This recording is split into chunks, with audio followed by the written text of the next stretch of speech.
Hello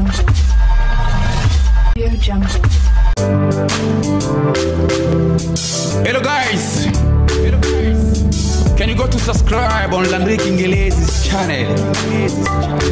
Dete Landry, this is your time. Are you ready? Paningana memele bino isolomo gango benzo. Nakuta nina shende moko ele kiba shende nyoso na mona na YouTube.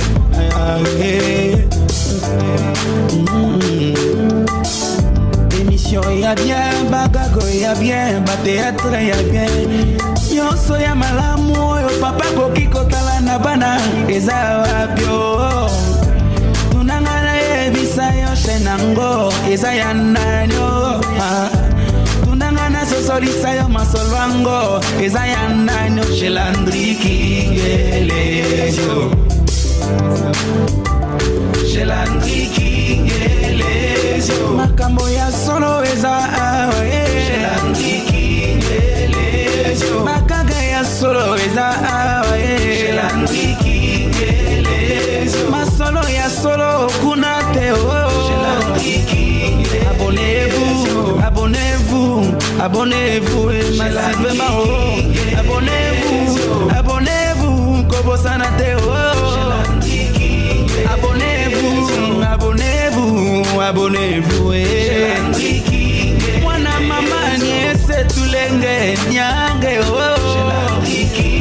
ya Clovis, ya Brunelle, ya Annabelle, ya Gladys, le Calfred, le Kaneneo, le Kakageo. No kwa Kevin, no kwa Kesiae, no kwa Armelio. Papa Gladie, Papa Paraclé, Papa Banebele. Merci Bandeko Balandi Batali magazine motuna na bino pebi yano na bango ebongisami pe epesameli wabino leki wabino mwana wabino Dete Landry Kingelezo mwana ya mama Aniese tout lenge nazalinga imoko te nazali équipe technique ezali kosali sangai na sima ya caméra nazali na mwana mboka merdi soda ya SKKP bapa zalaki wana na réalisation nazali na mwana mboka ingénieur Graciano Masamba Google soda ya makasi ya coordination ya Dete Landry Kingelezo mituna na bino pebi yano na bango oyo bolingaka oyo bozelaka topesi bae banso bananaka biso mbote na mikili mia poto pe na mikili mia Afrika topesi mama Esther Mauku na Paris topesi yo mbote topesi mama Blandine Wazunga na Afrique setwe topesi yo mbote jusqu'à Rebelove na France topesi yo mbote mi Patrick Kiame na États-Unis d'Amérique topesi yo mbote mi topesi Papa Siku na Belgique ndenge lobaki kaka vedi photos ki na okaka bongo topesi yo mbote mi Farnelis Tulenge na Angola Blanche Timba na Angola pourquoi pas tobosa na Black Media Lajo Simbala ingénieur merdi ingénieur Graciano Masamba Google soda makasi mema biso toleka. Merci ba téléspectateurs nyoso balandaka Dete Landry Kingelezo dans le monde tolobaki kaka lelo tozali le 12 janvier 2022 tolobaki o année ya sika fo bomona ka biloko ya sika bo sepelaka to sepelaka ndenge bo komantaka ndenge bo bengaka esalaka mwa bien mais tolobaki likambo ya tata Simoni Kimbangu Kiangani tokokende nango tina suka soki lelo ete balobi copie ya Dete Landry Kingelezo esil wana place président riva menga zalaki babeteli air fouti la cop na ye esili lelo tozali na kati ya paroisse ya Matete o bazali ko kambango epa ya révérend Nunu Mimpi tozali pena papa pasteur ako se présenter ako yebisa biso kombo na ye nani ajouaka rôle nini na kati ya paroisse ya Matete mbote na yo papa mbote papa okoki ko yebisa ba téléspectateur kombo na yo nani kombo na nga Siki Bonikai Wawa papa Siki Bonikai Wawa awa tozali na kati ya paroisse ya Matete tozali na kati ya paroisse ya Matete naza comptable communal na paroisse ya Matete. Voilà botondi mingi kaskus majimbo masananga moko na français na peshi mbote likambu ya tata Simoni Kimbangu ndenge lobaki yelonde ozozwa biyano na yo papa Siku pardon papa Pasteur Siki Ewawa bo comprendre gaga ndenge kombango ezali eza mwa makasi tolingi toyeba to ba téléspectateur o bazali konda biso balingi bayeba église Kimbangise et portaka eloko nini na kati ya gouvernement congolaise. Merci beaucoup. Na kombo ya tata mona pe tata molimo mosantu. Yambo to kumisi d'abord Nzambe na biso Simon Kimbangu Kianga ni wa pesi biso courage ya mokolo ya lelo o to fanda kati de sikoyo et o apesi biso pema o moko te kati na biso futi fatir. Donc ya wana toza ko vivre. Merci mingi papa journaliste na ndenge o zinga yi na mokolo ya lelo pona ko répondre na ba question yo zali na yango. Église Kimbangiste e portaka paix kimia na kati ya gouvernement. Na kanisi na kombo ya tata mona pe tata molimo monsan. Soko landi na kati église na biso eloko liboso to le la kaipa ya tata Nzambe akita kimia na ye na kati ya mokili mobimba. Kimia na ye na RDC, kimia na ye na Lingomba, kimia na ye na bandako na biso. Na kanisi soki oza na kimia makambo nyonso to ko resirango. Soki boza na bitumba moyo resire eloko ezate. Soki ko soane eza même na kati na ndako boza na kimia te, resite eza la kate. C'est pour cela mon église na biso mukola mercredi babonde la kapona tina pasa mokili mobimba. Do libonde la pasa mokili mobimba. Mukola dimanche mercredi vendredi pona libonde la pasa mokili mobimba. Mokolo ya dimanche. Donc et les 3 personnes au babonde la kapona pasi na kata mokili kimia kata mukili e mapambole kitana musala ya mutu moko na moko do église na biso e senga ka d'abord Nzambe akita kimia na ina kati na mukili mubimba et surtout na RDC kimia zala ko soane zala te boyoka ne zala bitumbe zala kati na mboka te eloko liboso église na se portaka na kati na mukili na kati ya pays na biso yango wana. Voilà papa papi malumangani oyoki ndenge papa pasteur ndenge apesi yo réponse oyo zalaki na yango posa.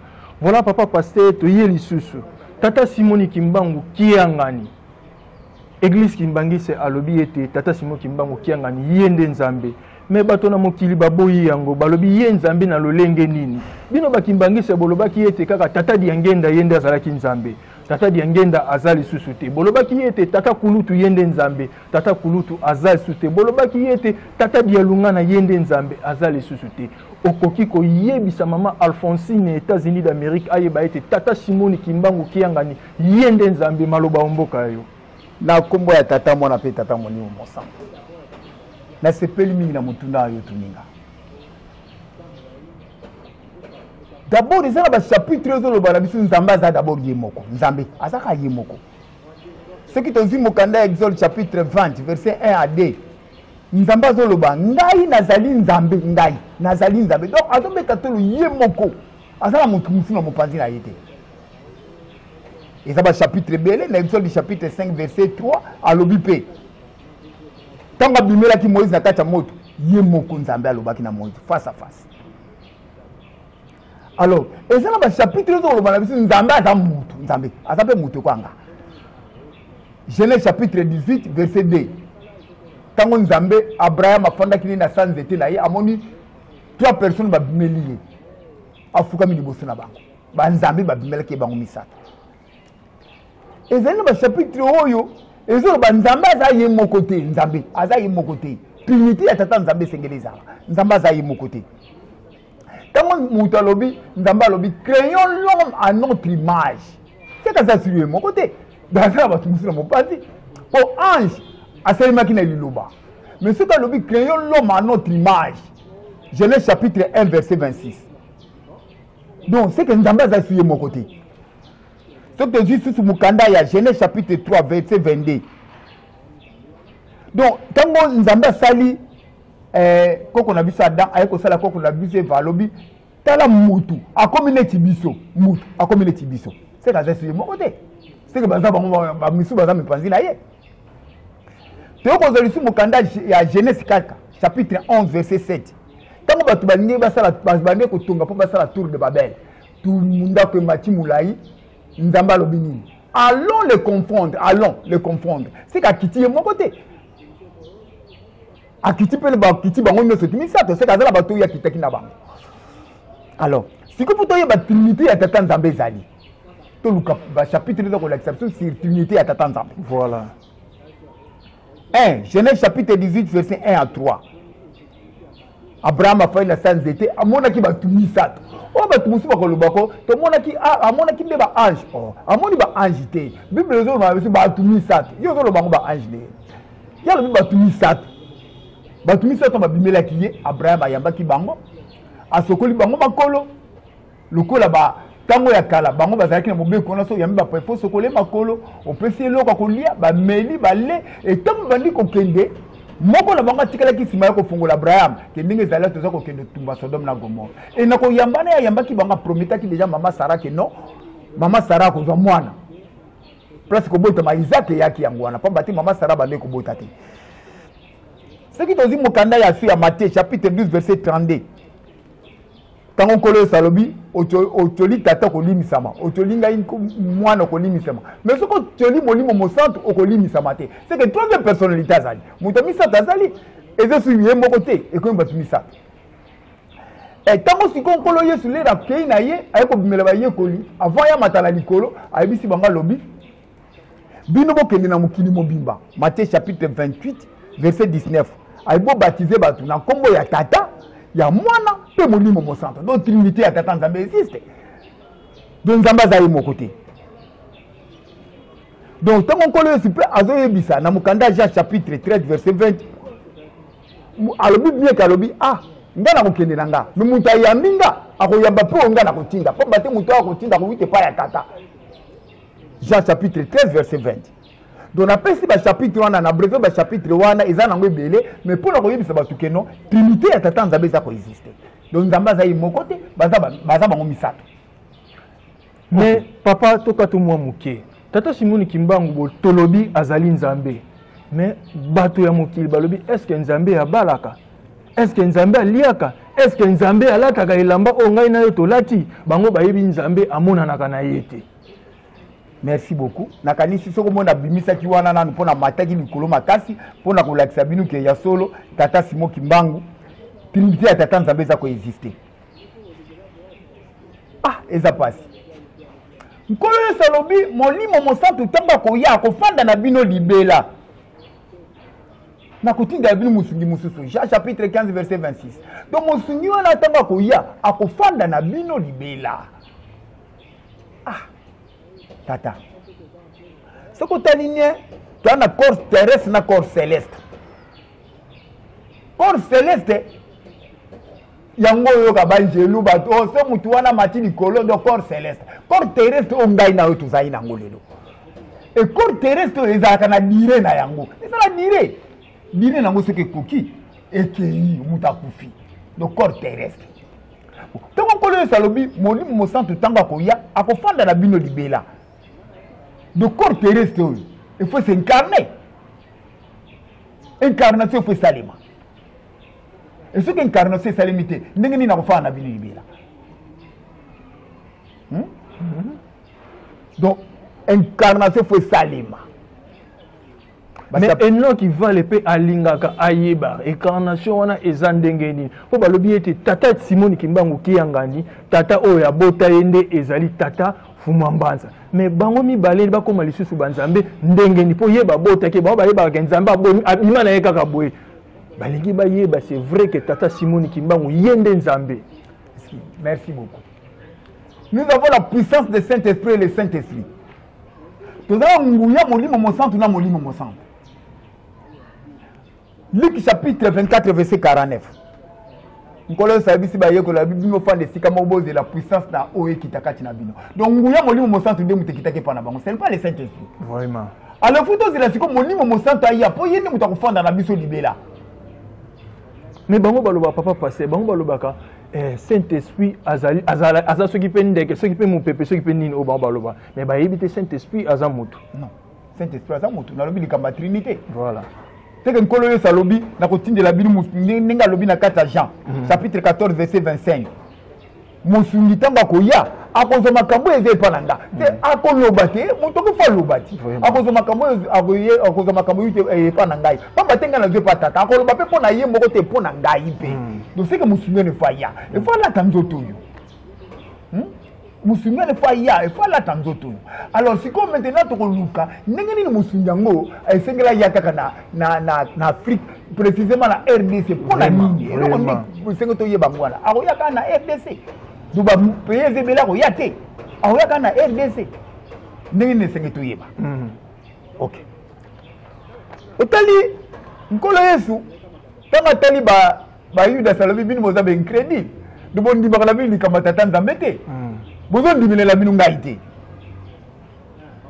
alobi na banga lobi likambo tata nzambe ko lungwe pa na bino ekokenda libota moseke libota na yango vraiment Matthieu 21 verset 43 abi likambo tata nzambe ezo lungwe pa na bino fekena libota moseke libota na yango buma pamba te bino penza bozo tosa yango te bozo sele yango comme il faut te bozo landanga avec intérêt pamba te bato bandoko landa nkolo Yesu na trois objectifs vraiment musuba bandako landa nkolo Yesu ya solo pourquoi yoka liloba ya nzambe amoni ke no muto ezaya lobaki yeyo basi bando la nkolo Yesu kapo baza lobiko abikisa bango bato maladi bato anini basi bando ko la nkolo Yesu bata logiste aza nani to luka ndenge ni to boma muto to kanga muto on se comprendre alors yango nkolo satala bia bato yo likambo funa longolonge pa na bango na tinda ngona libota mususu eke nango ko bota mbuma yango to totai même na mokanda Jean chapitre 4 verset 21 tango nkolo Yesu ake ko senga mo Samaria mai abani ko compliquer nkolo Yesu ake répondre à le bili kamba tata nzambe boko sambela ngo na Yerusalem te na likola ngomba te oleka tuna eto kendo sambela likambo wana wapi ayeba tuna ki lisusu te do likambo tata nzambe zo lungwe pa na bango ezo ke nango na libota mususu ekende ko produire ekende bota na yango yango na likambo le ngomba te vraiment nkolo Yesu akoti na Yerusalem po Salomo penda tunga ki temple wana na ndinga ko sakana te nkolo Yesu akoti na kata Yerusalem bakomi ko sepela nkolo Yesu aye tango bandi ko bima bayoko na nkolo Yesu batuni nkolo Yesu bakeso abia tala nkolo o pende fanda penda temple bando félicite temple wana nkolo Yesu atali temple abisi banga lobi libanga mo ekokina kotika likola libanga musete fo elungwa pombe yango batonga ti wana mabanga do alobi moko kotika likola libanga mususu te fo elungwa donc destruction ya temple do temple fait bukana eza isute bayokoli bari regretter na ndinga osakana te temple ibukana jamais nkolo Yesu abe fait bukana et otika lisusu te feke Marc chapitre 13 verset 1 à 2. Donc temple wana feza isute bukana ba yokoli ba regret na ndinga kosakana ngote. C'est pour cela au moni jale na tika na il te patemo ça ko fanda na kati ya Apocalypse chapitre 3 verset 12 alobi ndamba ko ya na komone ya sika Yerusalem ya sika na donc komo na ngai ya sika donc kolo Yesu ko ya sina komone ya sika donc Yerusalem wana etika ya kisusu etika ya kopata vraiment exemple typique omoni ezana moyeko na nkolo Yesu moko te to ba baraka so moko tangele ngai na kata Bible na monite moko te ba baraka moko pete atika ka mwana moko betika ka mwasi ne ye moko pe nkolo Yesu kuta baraka te abota ka te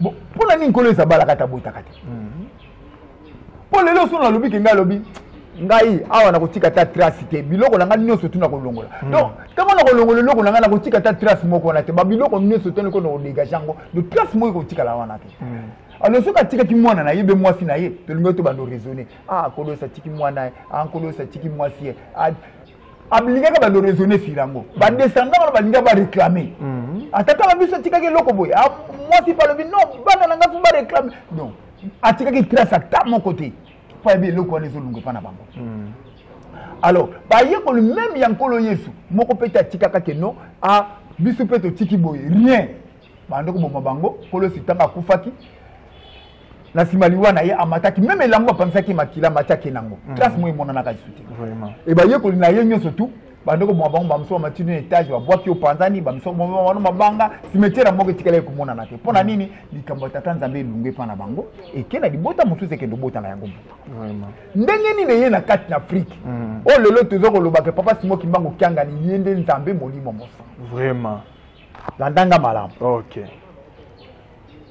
ce qui totali l'Égypte c'est l'Afrique oui ezali kaka na tango wana ezaki na 3 continents toza na continent ya Égypte toza na continent ya Syrie et puis toza na Israël toza na 3 continents seulement Esaïe chapitre 19 verset 25. Ndenge nini nzamba bande kupambola. Égypte ekolo na ngai. Assyrie onga na sali na maboko na ngai. Israël héritage o ya ngai, héritage o ya ngai. C'est pour cela mon na kati na Bible va parler mingi na héritage na ye na Israël. Oh Esaïe ya ye. Ézéchiel chapitre 29 verset 1 à 2. Yahweh nzamba zo yebisa Pharaon. Abi azo yebisa Ézéchiel. Abi yebisa Pharaon, roi d'Égypte, avec tous les pays de l'Égypte. Vraiment. De tous les pays de l'Égypte. Voilà ndinga bande koloba. Soko zongo lisu na kata mokanda Ézéchiel chapitre 30 verset 13 à 14. Okomona yango. Soko lobi otala makambo ya Israël. 1 roi chapitre 4 verset 7. Tena 12. 1 roi chapitre 4 verset 7 tena 12. Ndenge Salomon azo yebisa azako tinda azako kabola bakonzi na tous les 12 pays de Israël. Batindi batu. Pas battre dans la continent. Mais si vous avez dit que na kati na Égypte, na kati Égypte. L'Égypte c'est l'Afrique. Ce qui te dit dans mon kanda ya Esaïe chapitre 19 verset 1 à 2. Nzamba ko kita na kati ya Égypte. L'Égypte c'est l'Afrique. Mais nzamba ko kita na kati Égypte. Vraiment. Si tu as l'Égypte c'est l'Afrique. Donc c'est que nous avons quitté la kati Égypte. Ça ka calcul oza komona que non kati Égypte ezali nini RDC. Donc nous avons quitté la kati ya RDC. Et Bible zo bana biso tant nous avons quitté temple ya tata Nzambe, temple de Dieu et koza na kati Égypte. Donc na point et koza la wana. Ezala signe o Nzambe azali kati na bango. Ye moko Nzambe koza la wana et temple ya tata Nzambe koza la wana. Vraiment. On a quatre mokande Esaïe chapitre 19 verset 19 jusqu'à 20-21 pour nous na makambwana. Vraiment. Oh un temple tata Nzambe kozana quoi et Nzambe yemoko ko kita kati de Égypte pa kozala wana. Alors, tant on Nzambe quitte na kati Égypte. Siko nous avons corps terrestre, c'est céleste ndenge na lobaki. Balobi molimo mosaka kozana bino libela. Donc corps wana e fait bota. Il faut bontama. C'est totali naissance en kolo Yesu yaki na tanga recensement. Recensement le salama ki ndenge nini. Faut ba comprendre te que Nzamba kiti. Na bulu yeke wana nyonso tu Nzamba kiti kati na ba me ba yebite. Kolo sa kiti afandi na ye. Naissance ya papa qui se lokeli. Première guerre mondiale. Vraiment. Guerre mondiale bandi. Tango to comme la katikata guerre mondiale comme makasi papa dalunga na botami. Et tant que papa Djangen a botami, guerre mondiale est finie. Pour l'année Salima Kindingwana, début na fin. Nzambe tango kitaka na kati na mukile fu mukile ningana. Il faut boulu yekeza la. Ko kokina ko kitabo ete, potama bandi ko botama na bango déjà étoile la kisaki. Et kitaki na kati na RDC. Et tango ba ko lande étoile wana, moyeba lande étoile wana te po guerre za na mboka. Ba olanda mo ngi. Et maman moule pour nani na kimaki na bana te po kolo Yesu. Landanga malamu na zongi sima kanisi sima. Polo Yesu tango Herode alobaki atindi bato alobi boni boke dotala c'est bon moni mwana na boya boyo yebisa anga pela ke do pese bakado. Tango bango bakie batali nkolo Yesu balingi bazonga anja abisi bango bozonga nzela wana te. Kwa bate Herode azoluka boma mwana wana. Tango siko bango bakomi Herode na tel bato bazo yata il faut qu'on fuyer. Ko boma bana nyoso tamike. Anja eko yebisa mama Maria na Joseph abibo kima boke en Égypte. Pour la nini bazonga ki en Égypte. Côté Nzamba zalaki. Côté awitaki. Vraiment. Alors, maman Mouilou, tango première guerre mondiale les alliés, pour moyen qui mana banate, ce qui m'a qui n'a pas déplacé qui va payer mon sous, les camarades dans mes salinini et déplacé. Le coup m'a commis comment mi que non, les camarades que vous avez pas la bino, donc azo obligé fanda kakawana. A supporter mieux surtout wana. Maman Moula fanda que sika wana zako kima na zamba na bana guerre mondiale, donc ils a partout dans le pays mieux surtout mboke ningani, mais maman Moula na bana mieux sur misat bazako bomba na kakawana. Qui non guerre mondiale en 1918 va comprendre nakate ibanda ki ndenge nini et si la ki pende nini donc muto ko comprendre te guerre ngi banda ki ndenge et si la ki ndenge nini na ndenge si la ki muto pas si ça ko ba yebi yepe or ezali ba mystère ya tata Nzambe ndenge salimaki vraiment alors tant ba Nzambe ba kiti na 1918 banzai bakiti baono misato bakiti siko esengi nini esengi papa Simon Kimbangu abanda musala banzambe nini obakitaka na se awa papa Kisolokelo Lukelo nzambe tata vraiment papa Jalunga na Kiangani nzambe mwana et papa Diange na Kutima nzambe molimo mosamba vraiment c'est l'incarnation de papa Simon Kimbangu tout il y a l'incarnation de combattre na place wana pardon tango bakiti to comme la 1918 nkolo sabi ça va papa Simon Kimbangu to komi déjà na tango yo sengelo banda musala bon nkolo ça sera qui 33 ans la mission na ye 33 ans oui va mengo zoyoka kolo ça sali 33 ans la mission na ye na kata mukili 30 ans ya observation azota ni mukili ndenge zo leka akangine maboka zo leka kazota la commune pe meniser ko sala kali makambo na ye nini nyoso tubo sala mabebo sala malama azota la kabinuka 30 ans de koki pala abandi mission na ye 30 ans abandi mission na côté akia vibatem lera vibatem molimo mosanta kiti sata lo bien mutu na tika kina likola ye lisusa wa defuna fuye mutu oyo yango na landa ki ko meka ye nzambe ba ko meka kaite amekiye akoka ki était nkolo sabani missionné pendant 3 ans até pendant 3 ans 3 ans missionné ya buo ya ici il faut que papa Simon Kimbangu to comme la 1918 ce qui te sali ba calcul bandana 1887 na septembre jusqu'à 1918 le 22 mars ce que te sali calcul bien et sali 63 ans. Ok. Quand on a commis en 1918, papa Diange na botami, Nkolo Salobi, papa Simon Kimbangu. Banda Moussala, déjà, on a coqué pour Banda. Pour ça, la mission pendant 3 ans de prédication. Simon Kimbangu a talabi. 3 ans. Il y a prédication. Mais ma cambo, il y a ma prédication. On bête avec Kozala. Nous, comment Kozala. Souffrance Kozala, n'est pas Sakana Yamote. Ah, jamais. Ngala Kozala. Nkolo Salobi. Maintenant, le lobby banda, balamoko banda. Rien ngala kosala te. Papa Simon Kimbangu bandi ko kima pendant 3 ans. 3 ans on le ka péché, ya bandi ko kima. Tete ay ko sala musala koti na HB. Abandi musala na HB.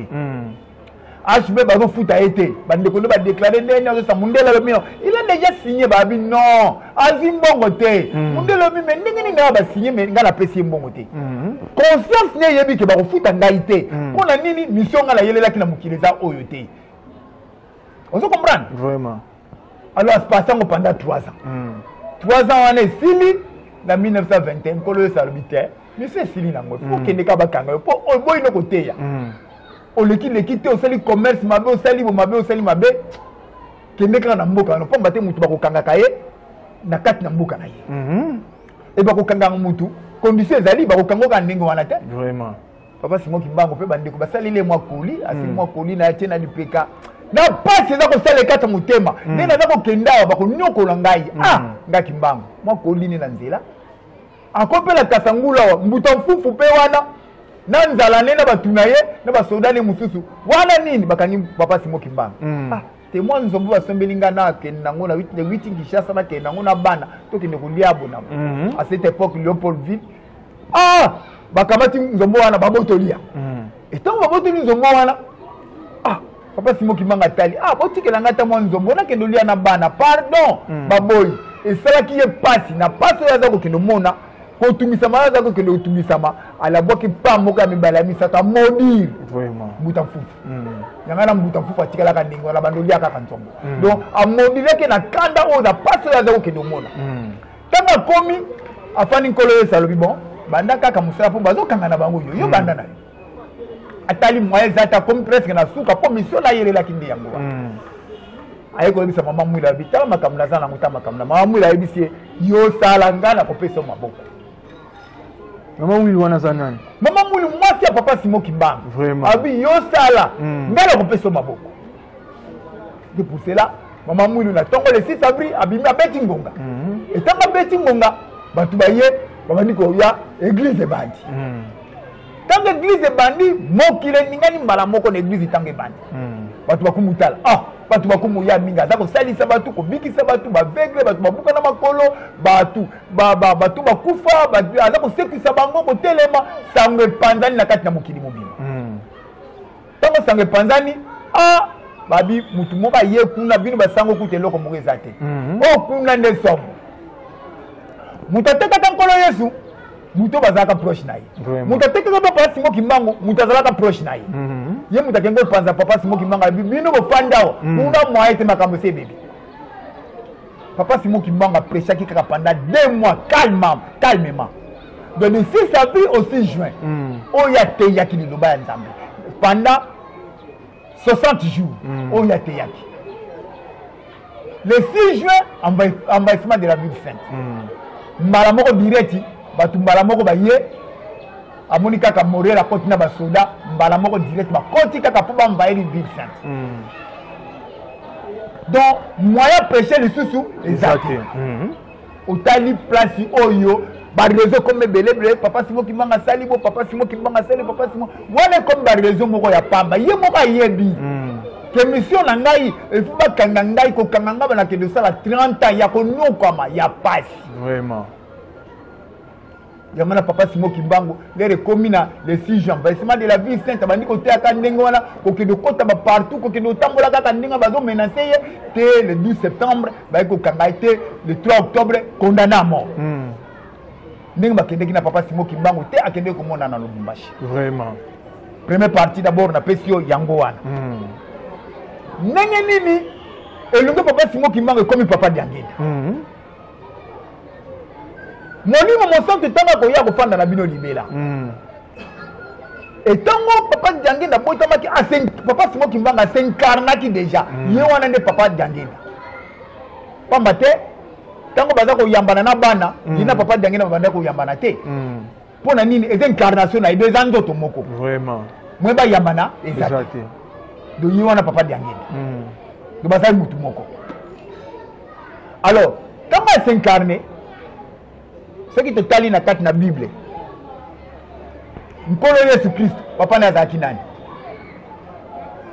papa Joseph na musimba papa Joseph mais zaki molimo mo centre de la puissance du Saint-Esprit donc molimo mo centre amizalela kana depuis kala molimo mo centre amizalela ki depuis kala pasteur Yves Unamoyo oyoki balobi que non maman Maria azokizemi na nguye ya molimo mo centre vraiment OK nkolo Yesu akiti azakati na bango avive kati na bango kino mission esilaka kendeki papa Jalungana yende nkolo Yesu atikala kati na bango vraiment alors tango papa Simon Kimbangu baye ko kanga papa Simon Kimbangu jugement te akena prison ya Lubumbashi papa Simon Kimbangu na maloba na ye asenkarnaki déjà papa Diangenda na maloba na lobi na mokolonga na kokufa mokolonga na kokufa entre bana na ngami sato moko oya kobota mwana mobali akobota ngai moko nde mutu na kobota eza maloba ya lobaki vraiment eza maloba papa Simon Kimbangu lobaki ke oya kobota mwana mobali ngai moko nde mutu na kobota mwasa papa Kisolokeli aboti mwana mwasi mwasa papa Diangenda mwana mwasi mwasi ya papa Jalungana aboti papa Simon Kimbangu Kiangani donc c'est l'incarnation maintenant c'est lui papa Simon Kimbangu c'est lui papa Simon Kimbangu Kiangani donc bango nyo surtout bazali mutu moko vraiment c'est pour cela que la photo na qui mbangise bataka Simon Kimbangu papa Simon Kimbangu papa Diangenda papa Simon Kimbangu Kiangani bango no se misato ezaka mutu moko vraiment c'est l'incarnation. Voilà matin de mingi papa Mao na français na maman Cécile pasteur Yves Unamoyo Eliane Unamoyo maman na biso oya simbi famille Unamoyo na papa vraiment boyoki ndenge papa pasteur ndenge a expliqué biso très clair était tata Simoni Kimbangu fumwa longo fumwa dibundu yende yawe sa divinité likambo ya tata Simoni Kimbangu bomona ngo masekite mokili oyo 5 tata Simoni Kimbangu soki to ivandi calme to yebi tata Simoni Kimbangu yende azali nzambe ngai na yo toko sepela papa pasteur le 6 avril 2021 était ezalaki centenaire ya tata Simoni Kimbangu tuta bandaka ministère na yeti to komi le 6 avril 2021 tata Simoni Kimbangu asali 100 ans na ye bakimbangise bayebaki ete na 100 ya tata Simoni Kimbangu toko sepela ndenge papa kuluta zaki koloba na biso te munoko na biso ke panza na toko seka makasi bakanisi lisusu ete ba maloba papa denge na zaki koloba na ba centre na ba matete na ba kimbanse ki bisike belé soki centenaire ya tata Simone Kimbangu to ya tata na ngai bana boko sepela mais tant centenaire ya tata Simone Kimbangu eleki biso tozalaki na nkamba papa Simone Kimbangu kiangani le chef spirituel ya biso église Kibangise aloba ki ete bozui bénédiction mais bandimi quelque part pe banyonga ki na bango tina moi mwa lelo bazoyeba ete ti kaka papa Simone Kimbangu kiangani alobi na biso ete tozui bénédiction mais mapambole yango tina moi mwa lelo bati komona yango te papa passé est-ce que koloba na ba téléspectateur o bazali kolanda biso to bandeko bakimbangise mususu bayeba ete tata Simone Kimbangu makambo alobaka na centenaire to tata Diengenda ndinga alobaka ete tango centenaire ya tata nangai ko salima bandimi na ngai boko sepela to bana o bato saka liloba na ngai boko sepela maloba omboka yo papa da kumba ya tata mwana pe tata molimo mosanta bandima papa Simone Kimbangu Jacques chapitre 5 verset 7 patience likambo na mokili fu tozala na patience totala ndo ndenge bamama balondaka bilanga abi nazo kolonda bilanga na kotia manioko papa te na suka na yango kokanisa te ketanga ke bilanga mbala moko direct manioko ebimi te patience fo ozala na patience eumelaka une année po alia manioko oyo aloni toke Genèse chapitre 15 verset 13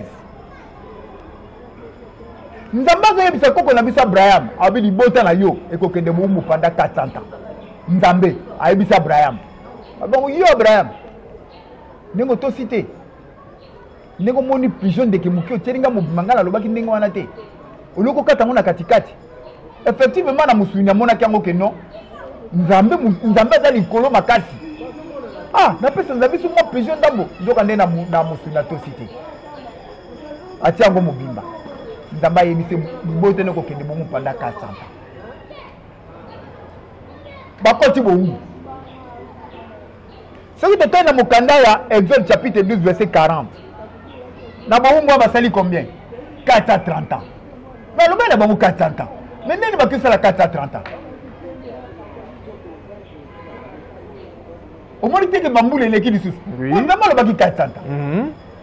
Ndeni ba comme la 430 ans. Donc Nzambe soka lobi na bi likambo lelo ko kasate ke lelo ka ke salimité. Patience faut ezala. Vraiment.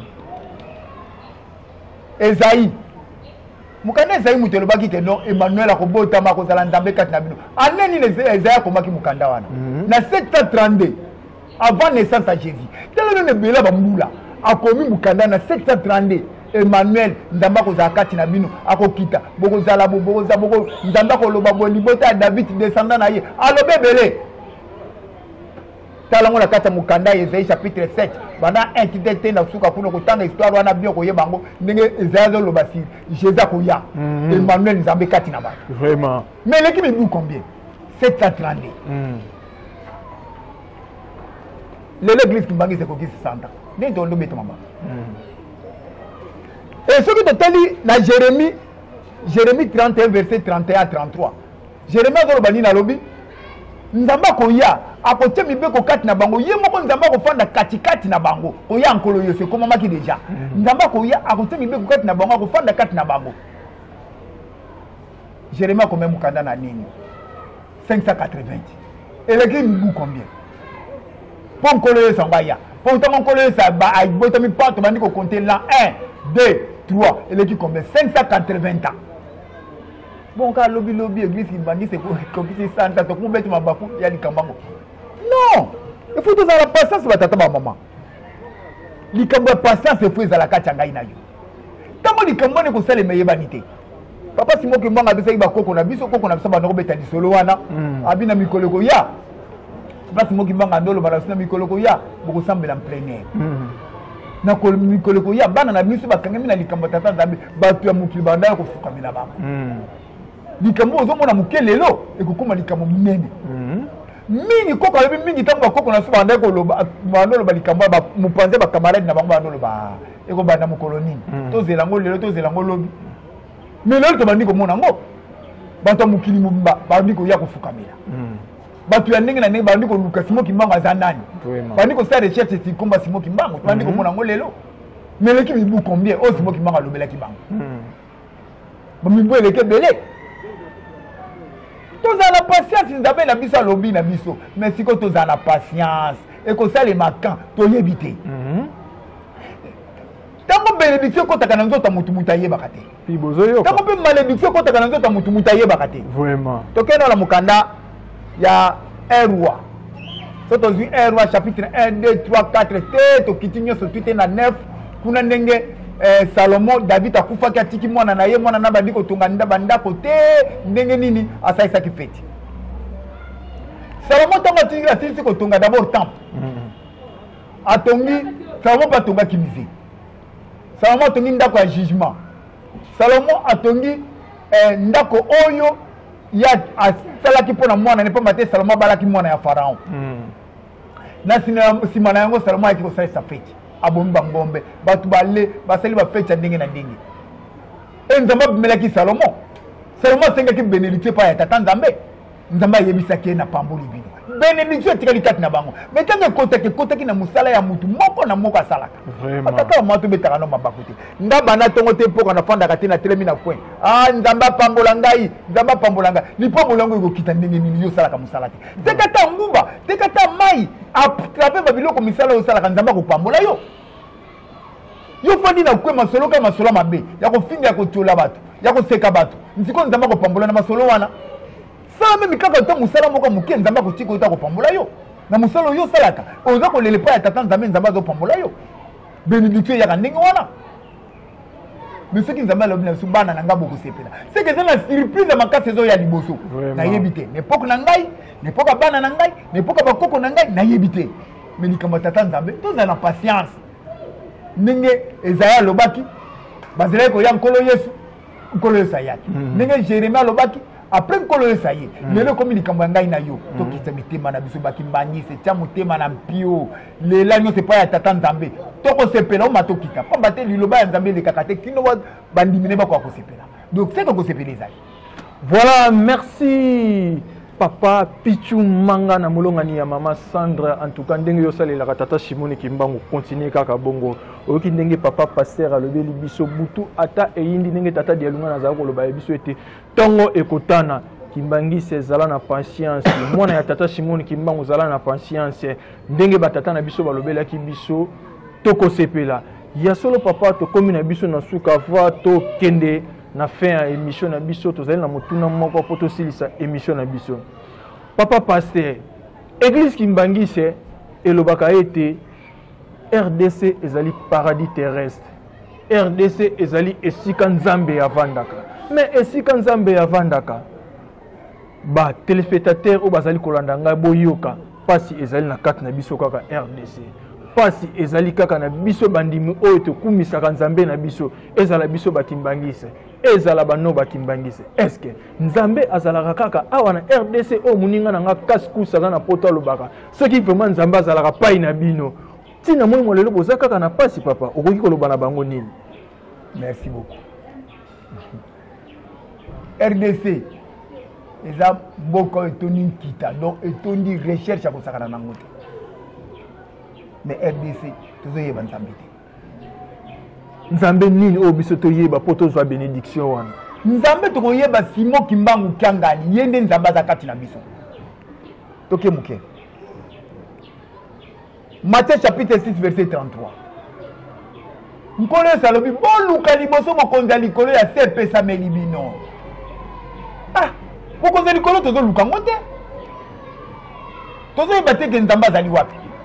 Soko talingela ba pays nyonso tu ya kata Afrique centrale eza na pays babondela ka koleka RDC. Toke ata muketo tamboli tokota ki na Ngolao. Toleki na Namibia oyo. Toye na Congo Brazzaville tokoti na Gabon eza na ba pays oyo l'équipe na l'église te. Tala l'église ebeli. Biso RDC toleki yango. Mibi to mondela kana solo.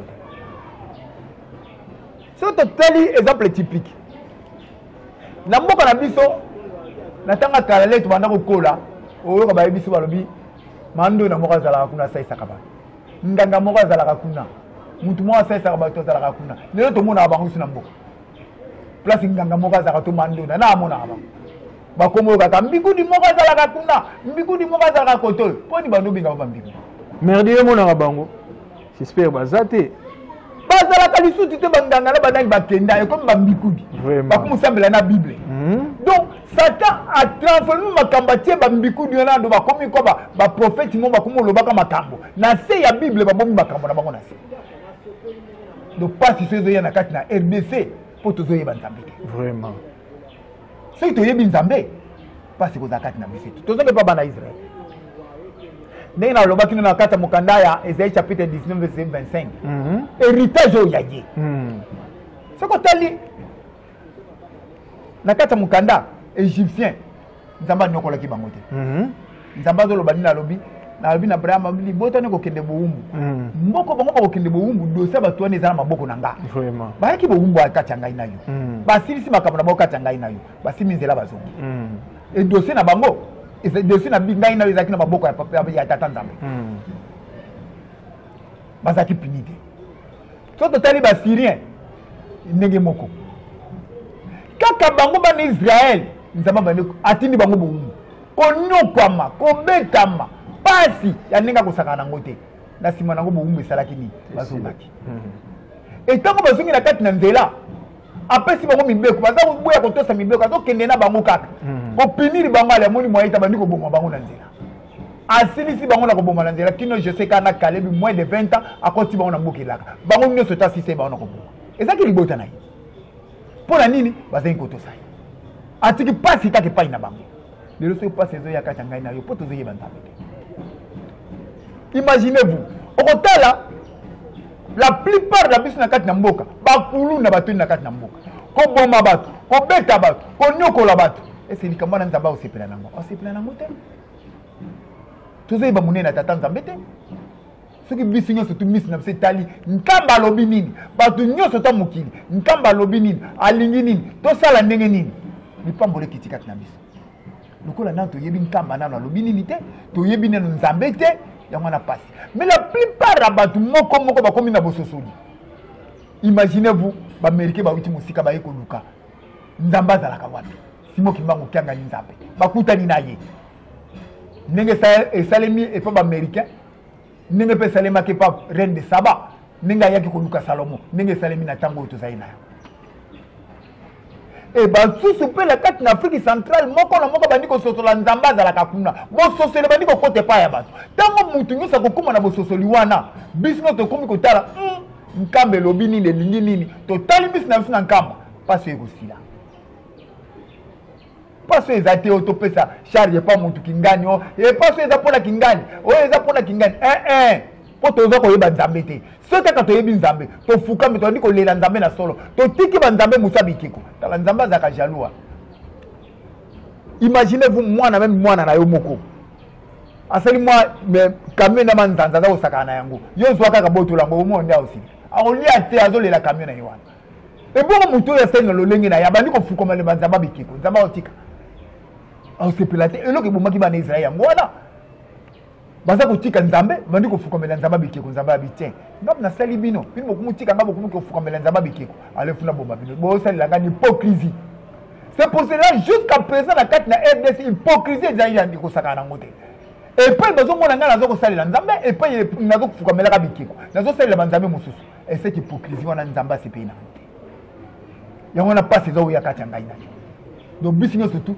totonga nkamba Yerusalemi tosalela nzambe simo kimbango kiangani yende nzambe nyonso mokili eza maboko na ye tokozwa mpe toganye nakanisi onga kona répondre au place wana voilà Brunel Kingelezi Clovis Kingelezi akashe ya ngai famille Kingelezi famille Tulenge vraiment boyoki na ba o nyonso bolandaka biso dans le monde boyoki papa passé alobeli biso na bokebi nyonso na calme nyonso ete tata Simoni Kimbangu fumwa longo fumwa libundu sa divinité Yahweh yende mokonzi ya masolo tolanda ye soki tolandi ye ngai na yo tokosepela papa pasteur okoki koloba na ba nyonso bakolanda yo dans le monde pona mokolo mwa lelo to pona tata Simon Kimbangu olobi na bango nini bon pona mokolo ya lelo pona papa Simon Kimbangu kiangani yenda za nzambe de génération à génération ya zalaki c'est l'incarnation salemi lelo Simon Kimbangu kiangani alors to landa ye to saye mayo ya ko senga pa na ngano to sala yango nde bénédiction ko kitakati na biso yango nde to ko pambwama yango nde mukili na biso ko tombwama ce qui te lobi to landa ye te pasi na biso to continue et biso bakimbangi lokola to landi ye to tikate batata ba mama ben filtre pe bazakati na biso ozomona ba mingi ba bengi okimbangise mais ozali kino kimbangisa carton et puis ozofukomela papa Simon Kimbanga et pas ibongana mwa kopo na ngai ngana mwa shimboki na ngai ngana makamba be ne kobo na makamba be ya butu ya kindoki nyoso tu na globe ngo na chango place moko te to landa ya aveuglement nzambe na biso alobi nini alingi nini bénédiction ko kitaka cha ngai nacho soto sali bongo te oza ko sala ni hypocrite et ko za pasi to pesa nzambe na biso maboko o aza ko senga nzambe na biso azani na nyoso nyoso mukile za maboko na ye patience kaka tous en a patience pour bénédiction qui taka changa inani. Voilà matondo mingi tokonoka lokola mbula te to komi na biso na suka to pesi mama Alphonsine Mbote na États-Unis d'Amérique, Patrick Kiame na États-Unis d'Amérique, Giscard Belov Arnaud Nsumbu Mwasosa na Montréal na États-Unis. Awa to bo sante ko pesa Glodel Ndombele Tishiki Ndombele ba Eliane Ndombele bango nyonso tozaka ebele vraiment na caméra tozalaki na mutasunga ki biso na bililinga kitoko ezali mona mboka merdi to bosante ko pesa mama Gilles Vansila te le moment na gradi to lengi na paraclet ki angani soki tata Nzambe abateli biso to mona nimbala ya sima bye bye.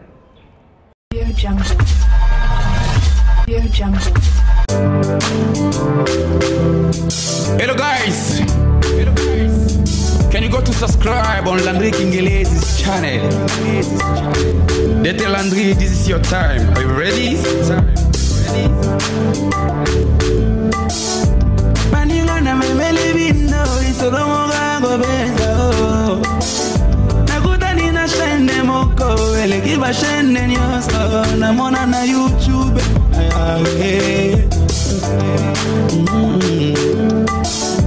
Émission ya bien, bagago ya bien, théâtre ya bien.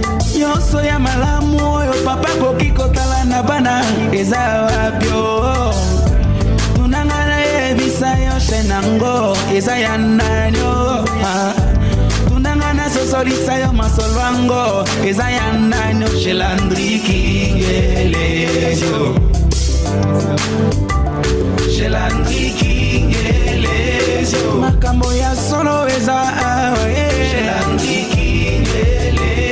Makaga ya solo eza awe Landry Kingelezo. Masolo ya solo kuna teo Landry Kingelezo. Abonnez-vous, abonnez-vous, abonnez-vous et massivement abonnez-vous, abonnez-vous kobo sana teo Landry Kingelezo. Abonnez-vous, abonnez-vous, abonnez-vous. Mwana mama niese tulenge nyange ya Clovis, ya Brunelle, ya Annabelle, ya Gladys, le Calfred, le Kaneneo, le Kakageo. No kwa Kevin, no kwa Kesiae, no kwa Armelio. Papa Gladie, Papa Paracle, Papa Banebe.